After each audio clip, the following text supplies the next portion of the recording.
नमस्ते दोस्तों, आप सबका एक बार फिर से स्वागत है आपके अपने YouTube चैनल सत्य सनातन में।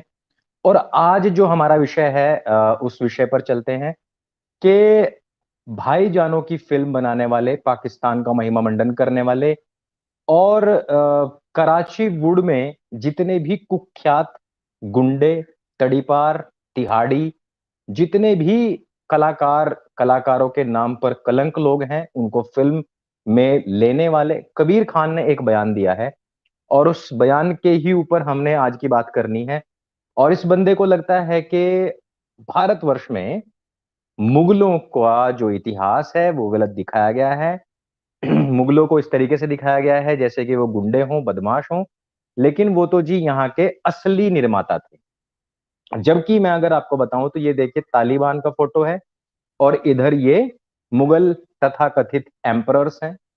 इनके विषय में अगर हम बात करेंगे तो ये जो दोनों के दोनों हैं इनकी एक ही समानता है और वो ये है कि ये गुंडे हैं, ये बदमाश हैं, ये एक नंबर के लुटेरे हैं, ये अपने मजहब को लेकर के बहुत ज्यादा स्ट्रिक्ट हैं। इनके शासनकाल में दूसरे मजहब धर्म के लोग हमेशा ही आतंकित रहे हैं, परेशान रहे हैं, उनको देश छोड़ करके भागना पड़ा है या उनको मतांतरित होना पड़ा है। दोनों के ही शासनकाल में महिलाओं का शोषण हुआ है। 12 साल से लेकर 40 साल की महिलाओं को हरम में धकेल दिया गया है। जो लोग मुगल काल शासन को नहीं जानते, जो लोग नहीं जानते, जो मेरी बात के ऊपर यकीन नहीं करेंगे, तो उन लोगों के लिए तो ये बात भी काफी होगी अगर मैं आप लोगों को बताऊं कि आजकल की जो न्यूज चल रहे हैं, उन न्यूज में क्या बताया जा रहा है कि तालिबानी सीधे कह रहे हैं कि अपनी जो 12 साल 14 साल से लेकर के 40 साल तक की जो महिलाएं हैं वो हमारे लिए खाली छोड़ दीजिए।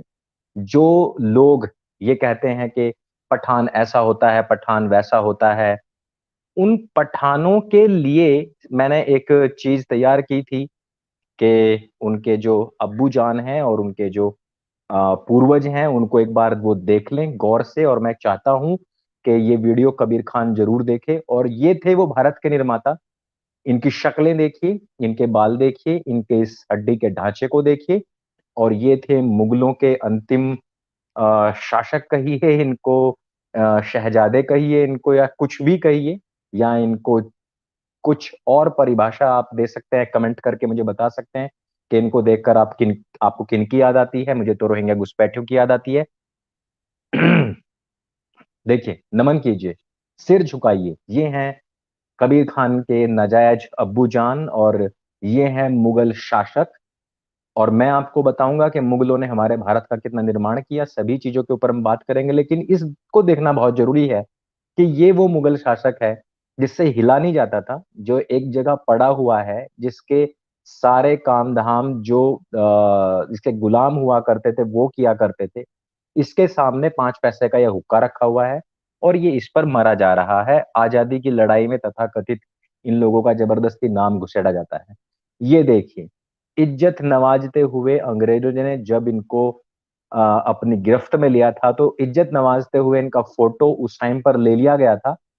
और ये तो अच्छा हुआ कि उस टाइम पर इनका फोटो ले लिया गया, नहीं तो कबीर खान जैसे जो झूठे इतिहास को गढ़ने वाले, अपने मजहबी लोगों के इतिहास को ऐसा बढ़ा चढ़ा कर बताने वाले कि जैसे अगर वो होते ही ना, तो भारत आज ना चंद्रयान मिशन कर रहा होता, ना वो मंगलयान मिशन कर रहा होता।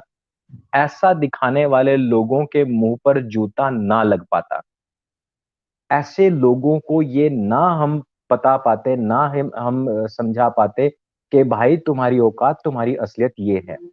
दरअसल बात यही है कि जो मुगल थे वही आज के तालिबान हैं। वह जहां पर शरिया कानून लगाएं, जहां पर वो लोगों से जजियां लें, जहां पर महिलाओं को अपने हरम में धकेल दे, जहां पर वो आतंक मचा दे, जहां पर गैर मजहबी लोगों का या अपने मजहब के ही खुली विचारधारा के लोगों का को भागने पर मजबूर होना पड़ जाए। यही सिर्फ और सिर्फ यही है वो विचारधारा जहां पर मुगल कहिए या तालिबान कहिए, बात एक ही है।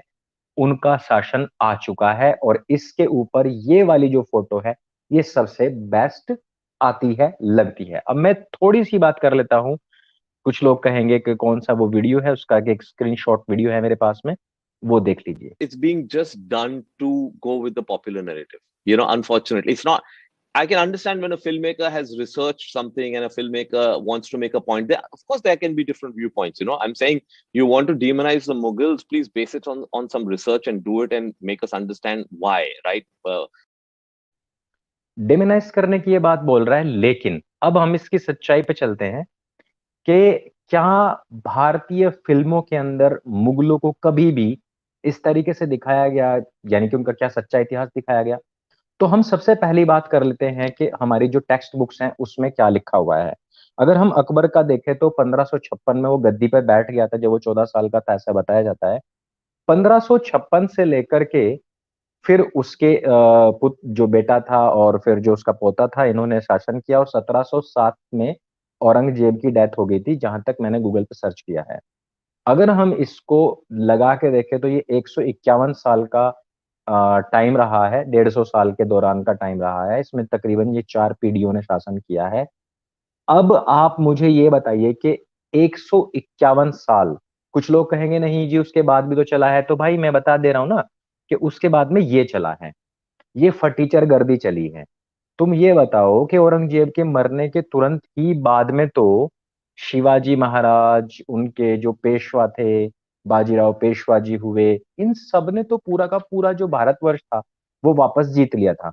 मैसूर के जो उस टाइम के नवाब थे, उन्होंने 50 लाख रुपए दे करके, कुरान की कसम खा करके बाजीराव पेशवा जी के चरणों में अपनी जो टोपी थी वो रखी थी, और तब जाकर के माफी मांग के उन्होंने ये कहा था, आज के बाद हम यहाँ ना तो किसी हिंदू को परेशान करेंगे और हम टैक्स देते रहेंगे। 151 साल को ये इन मैं उपमा नहीं दे पाऊंगा, मैं मेरी तरफ मैं इनको कोई नाम नहीं दे पाऊंगा। प्लीज आप कमेंट करके मुझे बताइए कि इनको हम क्या कह सकते हैं। तो इन लोगों ने 800 साल राज किया, और ऐसा नहीं, यहाँ कमेंट में भी कुछ आए होंगे, कुछ अब्दुल, कुछ पंचर वाले, वो भी कह रहे होंगे हमने 800 साल राज किया है, हालांकि उनकी शक्लें इनसे भी ज्यादा बदतर हैं, जो मुगल नवाब मैंने आप लोगों को जिनके फोटोज दिखाए हैं। औरंगजेब के मरने के बाद में उसका एक बेटा आया था, बहादुर शाह प्रथम, और वो तकरीबन 1712 में मर गया था। 1707 में औरंगजेब और 1712 में, यानी कि 5 साल के बाद में बहादुर शाह प्रथम मर गया था। और जो लोग ये कहते हैं कि हमने 800 साल तक राज किया है, कोई तथाकथित राज, जो मुझे नहीं पता वो कहाँ किया है, इन्होंने जन्नत में किया है, चंद्रमा पे किया है, या मंगल पे किया है। आप ये बताइए कि 151 साल ये हो गए और 5 साल ये हो गए, तो 156 साल। 156 को 800 किसने बनाया? 800 बनाया हमारी बुक्स ने। तो कबीर खान जो कह रहा है कि मुगलों का जो इतिहास है, असल में तो वो भारत के निर्माता थे, लेकिन उनको ऐसा जब करके कोई दिखाता है तो मुझे बड़ा ही दुख होता है। तो भाई प्लीज एक बार ये भी बता दे, पाकिस्तान परस्त व्यक्ति, तू मुझे एक बार ये भी बता दे कि कहाँ पे किसने इनको डिमिनिश किया है, कहाँ पे किसने इनके इतिहास के साथ में जो छेड़खानी की जानी चाहिए थी वो की है। सिर्फ एक जगह पे उसका ये उदाहरण देते हैं, और वो फोटो भी उन्होंने वहां पे लगा के दिखाया हुआ है। और ये फोटो जो है वो तानाजी मूवी का है।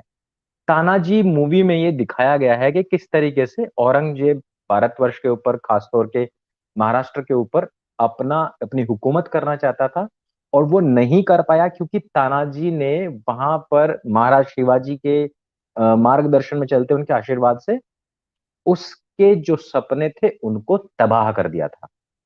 तो क्या ऐसा नहीं हुआ था? कबीर खान से ऐसा पूछना चाहिए। औरंगजेब की नाक में नकेल कसने वाले मराठों का इतिहास क्या झूठा है? वो जो इसी भारतवर्ष के सपूत हैं, क्या उनका इतिहास झूठा है? तो मैंने आपको बताया कि 156 साल से ज्यादा मुगलों का ऐसा कोई शासनकाल नहीं रहा जिसको कि हम लिख सके, बता सके। अब कुछ अब्दुल पंचर छाप बेचारे, मेरे मदरसा छाप ग्रेजुएट्स आएंगे और वो कहेंगे कि तुम बाबर और हुमायूं को भूल रहे हो। तो हुमायूं जो था वो अपनी बीवी को एक राजपूत के महल में छोड़ करके भाग गया था, और उसकी पूरी की पूरी जिंदगी बेचारे की खाना बदोश की जिंदगी गुजरी है। और अकबर खुद एक राजपूत राजा की संतान थी, एक ऐसा बहुत सारे बुक्स में आ चुका है, क्योंकि हुमायूं अपनी उस बीवी से उस पूरे काल के दौरान दूर रहा था, अलग रहा था। उससे पहले बाबर था, तो बाबर के मुझे तो आज तक कहीं देखने में आया नहीं है कि उसने कोई बहुत बड़ा साम्राज्य बनाया था। बाबर को महाराणा सांगा जी ने पहले ही कूट पीट के भगा दिया था। हुमायूं बेचारा फकीरों की जिंदगी पूरी जिंदगी जीता रहा। अकबर को राजपूत राजाओं ने सहयोग भी दिया। वो इसलिए दिया क्योंकि वो राजपूतों का खून था। मैं उसको बिल्कुल भी मुगल खून मानता ही नहीं हूं। वो राजपूतों की एक नाजायज औलाद मानो, चाहे कुछ भी मानो उसको, वो मुगलों का कुछ नहीं था। आगे चल करके जो जहांगीर, शाहजहां और औरंगजेब की बात आती है, उनका जो थोड़ा बहुत शासन चला है, उसमें भी लगातार लड़ाइयां चलती रही हैं और एक छत्र राज उनका भारतवर्ष का कभी हुआ नहीं है। पूरा का पूरा राजस्थान, मेवाड़ अजय रहा, इधर आपका महाराष्ट्र अजय रहा। साउथ में किसी मुगल शासक की कोई सेना कभी पहुंची नहीं। नॉर्थ ईस्ट तक उनका कोई सैनिक पहुंचा नहीं। आप कैसे कह सकते हैं भारत के ऊपर राज रहा? 156 साल को 800 साल बनाने वाले लोगों से पूछा जाना चाहिए और उनको इसकी कड़ी से कड़ी सजा दी जानी चाहिए। अब हम आते हैं जोधा अकबर के विषय में। जोधा की कहानी इतनी घुमा फिरा करके बनाई गई और उसमें दिखाया गया कि किस तरीके से राजपूत तो अपनी बेटियां जो थे वो मुगलों को दिया करते थे। उसमें भी इन फटीचर, इन कंजरों को, इन सिकलीगरों को, इन रोहिंग्या बदमाशों को, इन घुसपैठियों को ऐसा दिखाया गया ऋतिक रोशन के फेस में कि जैसे भाई ये तो पता ही नहीं क्या चीज हुआ करते थे। अब देखो, तुम ऊपर से, तुम फिल्म जगत से हो कबीर खान, लेकिन शर्म तुम्हें नहीं आती है कि अपने इन नाजायज अब्बुओं की एक बार फोटो तो देख लेता भाई, जो पब्लिक डोमेन में है, जो अंग्रेजों ने खिंचवाई है, उनकी शक्ल तो देख लेता एक बार। जितनी फिल्में आई हैं उसमें सारियों में ही मुगलों का ऐसा महिमा मंडन किया गया है जिसके वो कभी लायक भी नहीं थे, फिर भी किया गया है। और फिर भी कबीर खान खड़ा होकर के ये कहता है कि मुझे बड़ा दुख होता है क्योंकि वो भारत के निर्माता थे। कि उससे पहले को भारत था ही नहीं, है ना? भारत तो बहुत एकदम कंगाल देश था, यहाँ पे तो कुछ था ही नहीं। मुगल तो यहाँ ऐसी तैसी कराने के लिए आए थे। मुगलों का इतिहास, घुसपैठियों का इतिहास अगर आप पढ़ेंगे तो आपको पता लगेगा कि भारत कितना समृद्ध देश था और लुटेरे हमेशा किसी समृद्ध के यहीं पर ही लूट करने के लिए जाता है, किसी अमीर व्यक्ति के यहीं पर लूट करने के लिए जाता है। कभी किसी झोपड़ी में आपने देखा है, कभी किसी टीन टप्पर में जाकर के जाके किसी को डकैती मारते हुए 60,000 की फौज लेकर के आते हुए कभी किसी को देखा है? ये भारतवर्ष पहले से बहुत संपन्न था और उसको लूटने के लिए, यहाँ के मंदिरों को तोड़ने के लिए, यहाँ के लोगों को मारने के लिए अकबर ने 1 लाख लोगों को एक साथ मरवा दिया था। और यहाँ भारतवर्ष में उस व्यक्ति को महान बताया जाता है। औरंगजेब ने लाखों लोगों को मरवाया और उसको महान बताया जाता है। जिन लोगों ने हमारे मंदिरों को तुड़वाया, गौ वध करवाया, लोगों का मतांतरण करवाया, हिंदू महिलाओं को उठा करके हरम में फिकवाया, उन लोगों को यहाँ पर महान बताया जाता है। कबीर खान ने ये एक अच्छी बहस को जन्म दिया है, एक अच्छी बहस को खड़ा किया है। सभी लोगों से मेरी अपील है कि इस पे जितने भी आप लोगों के पास में एविडेंस है, इस पे सोशल मीडिया पर बाढ़ आनी चाहिए। आप लोगों को पूरा लगना चाहिए, वहां पर पूरी कोशिश और पूरी ताकत और पूरी मेहनत के साथ में लगना चाहिए। और ये सारी चीजें लोगों के सामने रखनी चाहिए कि मुगलों का शासन, जो अगर नोटिस भी किया जाए, अगर हम बहादुर शाह प्रथम तलक की बात करें तो 156, 156 साल से ज्यादा उनका कोई शासन काल नहीं रहा है। और उसके साथ ही साथ वो शासन काल कभी भी पूरे भारतवर्ष पर नहीं रहा है। स्थानीय जनता की मार काट करने, उनको हरम में धकेलने, उनको लूटने, उनकी आस्थाओं को खंडित करने, उनके मंदिरों को ध्वस्त करने, ये जितने भी कार्य हुए हैं, और इस्लामिक हुकूमत और कुरान का शरियाई जो कानून है उसको थोपने वाले लोगों को सिर्फ आक्रांता, बर्बर आक्रांता कहा जा सकता है, लुटेरे कहा जा सकता है, चोर उचक्के कहा जा सकता है, बदमाश कहा जा सकता है। उनको चरित्रहीन व्यक्ति कहा जा सकता है, उनको शासक नहीं कहा जा सकता, उनको भारत का निर्माता नहीं कहा जा सकता। इस वजह से इस इतिहास पर एक बड़ी बहस होनी चाहिए। और ये सारा का सारा जो इतिहास है वो मुगलों के समकालीन इतिहासकारों ने ही लिखा हुआ है। तो मैं चाहता हूं कि आप सभी लोग सोशल मीडिया पर इन, ये जो मेरी वीडियो है इसकी कटिंग्स डालें, लिखे वहां पर कितना शासन उनका हुआ है, इन फोटोज को भी वहां पर डालें और सबको बताएं कि मुगलों का असली चेहरा ये था। हाँ, और उनका असली इतिहास ये था। और कबीर खान जैसे लोगों को मुंह तोड़ जवाब दें, भारत एक संपन्न देश था और इसकी प्रभुसत्ता हमेशा अक्षुण्ण रही है।